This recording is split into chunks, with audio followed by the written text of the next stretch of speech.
This is Steve Hess with Fighting for Fitness, and this is how to use an elliptical machine for groin stretching.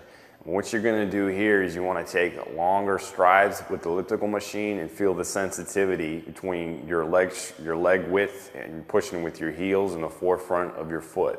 So if you're going to use the elliptical machine to stretch out your groin, what I would recommend you do is first start off with warming up, get your blood flowing to your body. So you're going to start off at a light pace and then kind of go from there.